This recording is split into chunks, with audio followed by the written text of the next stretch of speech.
네, 오늘은 11월 13일 금요일입니다. 우리 다 함께 기도로 예배를 시작하도록 하겠습니다. 하나님, 오늘 이렇게 또 하루 저희를 예배 자리로 불러 모아주셔서 감사합니다. 하나님, 저희가 이렇게 12월 달 크리스마스를 준비하며 성탄절을 기대하는 마음으로 하루하루를 보내는 와중에도 하나님께서 이렇게 주시는 요한계시록, 예수님께서 다시 오시는 그날을 저희가 소망하고 또 희망하며 이 12월 달을 보내고 있습니다. 하나님께서 주시는 이 예배 시간, 그리고 성경을 읽고 기도하며 말씀을 묵상하며 또 하루를 실천해 나갈 때에 하나님, 저희의 마음속에 예수 그리스도가 중심 잡아서 저희의 마음을 그리고 삶을 변화시켜 주시옵시고, 또 저희가 예배를 드리며 저희가 하나님의 말씀을 순종하며 살아갈 때에 그 순종의 삶이 저희 마음속에도 회복이 되게 하시고, 또 저희의 마음의 기쁨과 평안이 충만할 수 있도록 또한 인도하여 주시옵소서. 하나님, 저희가 하나님의 말씀을 묵상할 때 저희의 마음을 열어주시옵시고, 하나님께서 주시는 말씀들, 그것이 기쁘든지 슬프든지 아니면 저희에게 불편할지라도 하나님, 저희 마음속 깊은 곳에 하나님의 말씀을 새길 수 있도록 또한 인도하여 주시옵소서. 하나님, 저희가 이렇게 하나님의 말씀을 듣고 또 예배로 나아갈 때에 저희의 모든 것이 정말로 변화가 되어서 하나님의 능력과 하나님의 사랑, 하나님의 영광을 세상에 증거할 수 있는, 간증할 수 있는 삶을 또한 또 허락하여 주시옵소서. 많은 분들께서 지금 현재 예배를 드리는 시간 그리고 장소가 제각각이겠지만 하나님, 저희를 예배 자리로 한 장소로 모이게 하여 주셔서 하나님의 성당 안에서 우리 다 같이 한 목소리로 한 마음으로 교회되게 인도하여 주시옵시고, 그렇게 저희가 또 예배할 수 있도록 또한 허락하여 주시옵소서. 하나님, 또한 지금 이 시간 몸이나 마음이 편치 않으신 분들 또한 계십니다. 하나님, 그분들 또한 기억하여 주시옵시고 하나님의 회복의 손길이 함께하길 기도합니다. 감사드리며 이 모든 말씀 예수님의 이름으로 기도드렸습니다. 아멘. 네, 지금 이 시간 찬송가 265장 주 십자가를 지심으로 우리 다 함께 한 목소리로 부르도록 하겠습니다.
볼 때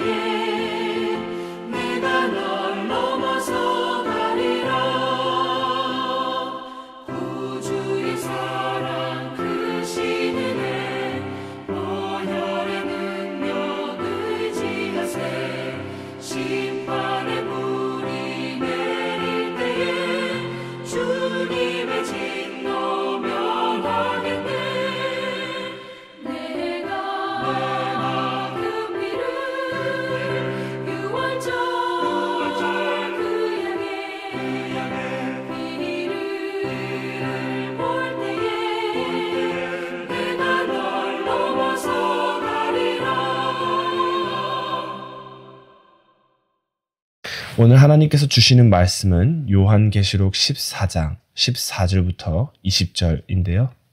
우리 다 같이 한 목소리로 읽도록 하겠습니다.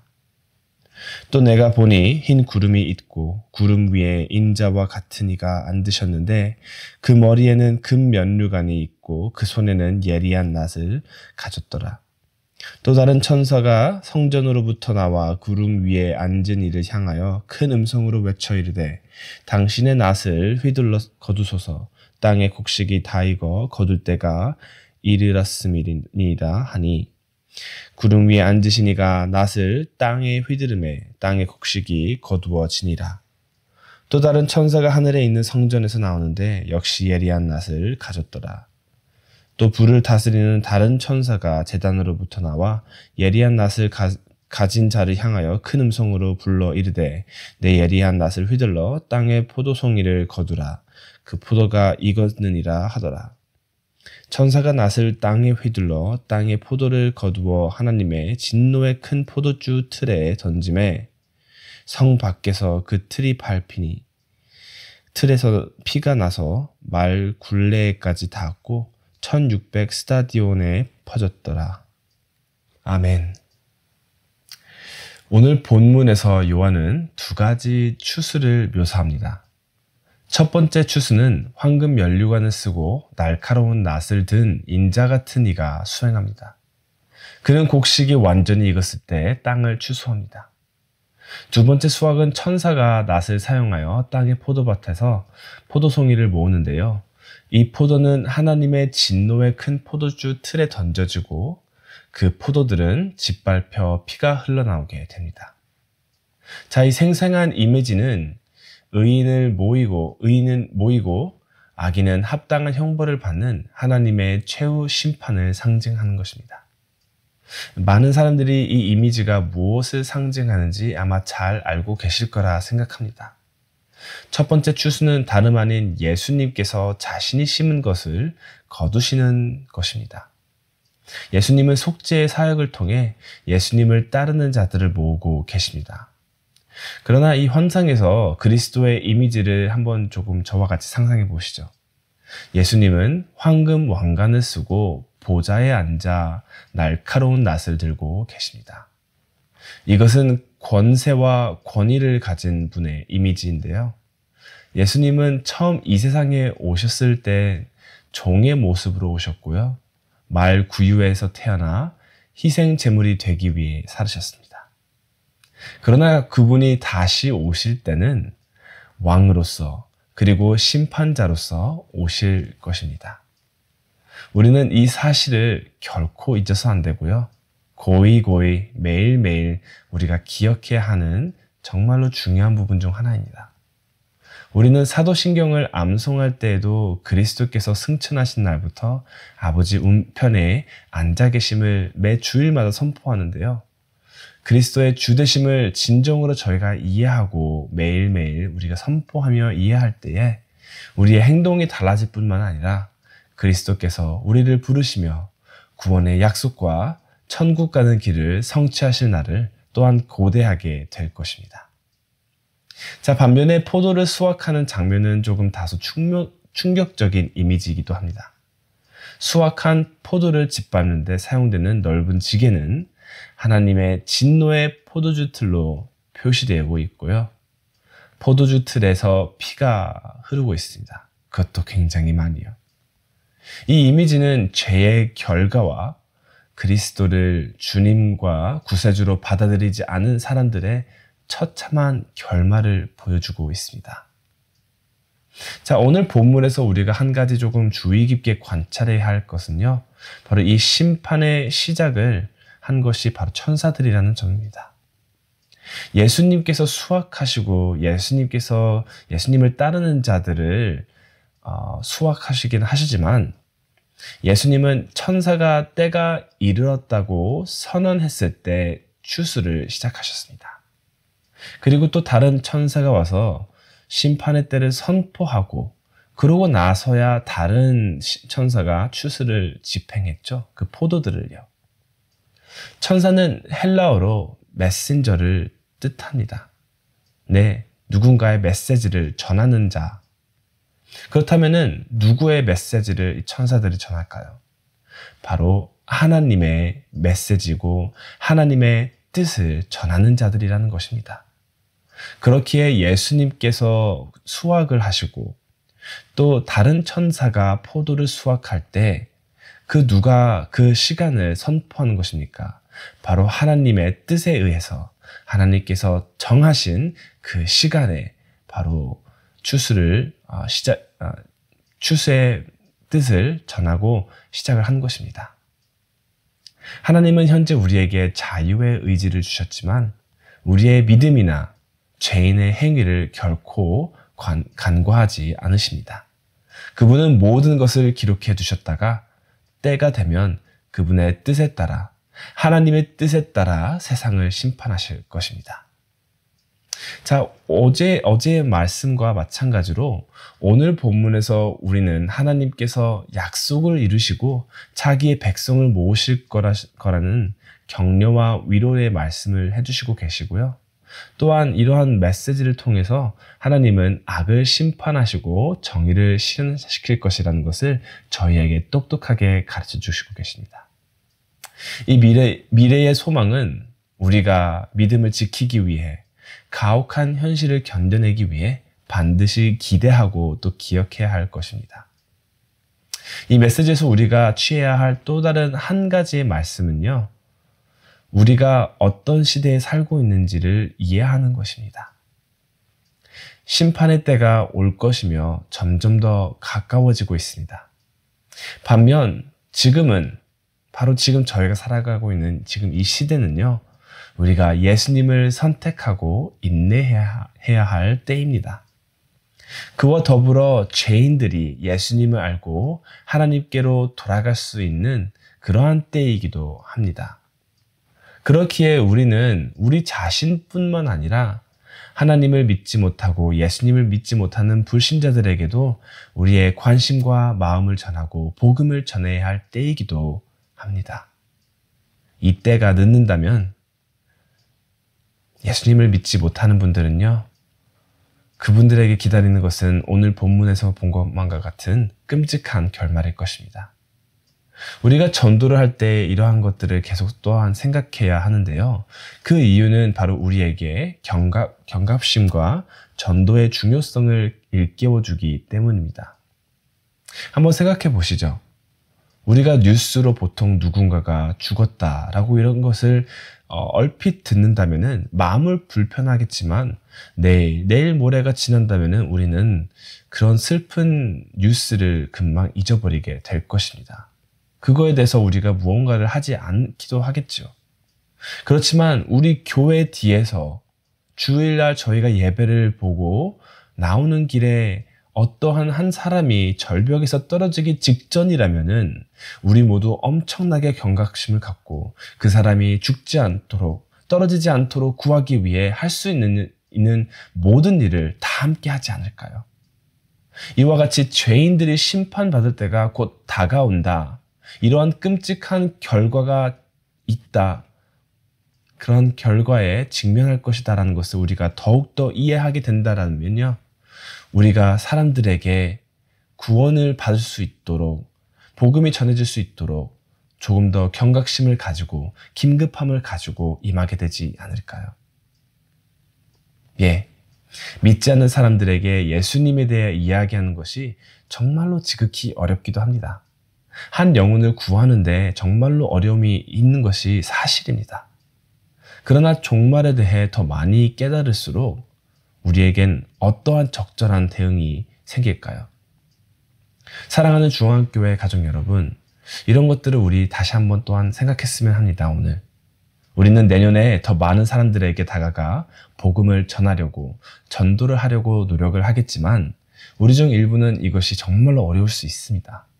특히나 저같이도 굉장히 내향적인 성격을 가진 사람들이라면은 사람들에게 다가가서 그 사람들이 이것을 받아들일지도 모르는 이야기를 전한다는 것이 무척이나 어려울 수도 있습니다.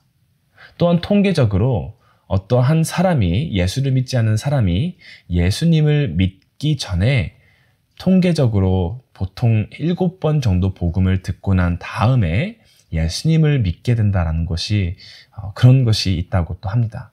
그렇다면 내가 전하는 이 복음이 과연 첫 번째일지 7번째일지 모르는데 그렇게 전했었을 때 복음이 받아들여지지 않는다라면 우리에게 마음의 상처가 될 수도 있겠고요. 우리에게 또 내가 한번 해봤는데 안 되네 이러한 결말이 올 수도 있겠지만 그런 것은 정말로 중요한 것이 아닙니다. 정말로 중요한 것은 지금 내가 복음을 전하는 이 사람이 과연 그 때가 온다면은 심판의 때가 온다면은 이 사람은 과연 예수님께서 추수하시는 사람 중 한 분일까? 아니면은 다른 천사가 추수하는 포도 중 한 명일까라는 것을 정말로 기억하며 경각심을 가지며 경계를 가지고 임해야 한다는 것입니다. 전도라는 것은 우리가 기분 좋게 하기 위해서가 아닙니다. 네, 물론 우리가 예수님을 순종하는 데 있어서 정말로 기쁘고 영적으로 우리가 함으로 있어서 우리에게 좋은 점이 될 수도 있겠지만 전도라는 것은 근본적으로 그 사람을 위한 것이죠. 그렇게 무엇이 우리를 복음 전도에 방해가 됐는지 한번 생각해 보는 것도 좀 좋을 것 같습니다. 다른 사람들에게 다가가 복음을 전할 수 있는 가장 좋은 방법이 또 무엇인지도 한번 생각해 봤으면 좋겠습니다. 우리가 지금까지 해왔던 전도는요, 집집마다 다니며 노골적으로 복음을 전해야 된다라는 이런 방식이 저에겐 정말로 익숙하죠. 그렇지만 또 다른 통계적으로 지금 많은 사람들이 직접적으로 복음을 듣는다거나 세일즈맨처럼 전도하는 것에 부담감을 느끼고 거부감을 느낀다라는 것이 또한 있습니다. 우리는 지금 그러한 사회에, 그러한 시대에 또 살고 있기도 하고요. 그렇다고 해서 우리가 전도를 못한다는 것이 아닙니다. 그렇다고 해서 이러한 통계가 있고 이러한 조사가 있다라고 해서 전도가 아예 안 되는 것도 아니지 않습니까? 정말로 우리가 그 사람들을 사랑하고 하나님의 마음으로, 예수님의 마음으로 한 영혼 그분들을 구한다라는 마음으로 우리가 곰곰이 생각해보고 어떻게 하면 이 사람들이 예수님의 복음을 알을 수 있을까 생각한다면은 거기에서 나오는 지혜가 있을 테고요. 또 우리가 기도로 하나님께 나아가고 하나님 이분들에게 전도할 수 있는 방법을 저희에게 가르쳐 주시옵소서 하면은 또 하나님께서 가르쳐 주시지 않을까요? 내년 전도를 위해 기도하고 준비하면서 우리가 또 지혜를 구하고 다른 사람들이 그리스도를 발견하고 끔찍한 결과를 피할 수 있도록 어떻게 다가가야 할지 우리 오늘 한번 생각해보며 하나님께 나아가는 시간이 될 수 있기를 바랍니다. 기도하겠습니다. 하나님 감사합니다. 저희에게 또 한 번 이렇게 하나님의 심판의 날에 대해서 메시지를 주셔서 감사합니다. 하나님 예수님을 믿고 그리고 하나님과의 관계가 있는 우리에게는 하나님의 심판의 날은 소망적이고 희망적이고 기쁨이고 그리고 저희가 하루하루 견뎌낼 수 있는 그리고 좀 더 예수님을 선택할 수 있는 힘이 되는 그러한 말씀입니다. 그렇지만 반대로 하나님께서는 저희에게만 이러한 메시지를 주신 것이 아니고 하나님을 믿지 않고 예수님을 거부하는 사람들에게도 어떠한 심판이 내려지실 것인지에 대해서 우리에게 또한 말씀을 주셨습니다. 하나님, 이러한 말씀을 저희가 들을 때에 한편으로는 저희는 다행이다라고 생각이 되기도 합니다. 왜냐하면 하나님께서는 악을 심판하시는 하나님이신 것을 저희가 알게 되지만 또 다른 한편으로는 많은 사람들이 예수님을 믿지 않는다라면 그 사람들에게 결말은 하나님께서 심판하시는 그 날에서는 그들은 결코 안전하지 않을 것이다라는 것입니다. 그렇게 하나님 저희가 이렇게 또 기도를 합니다.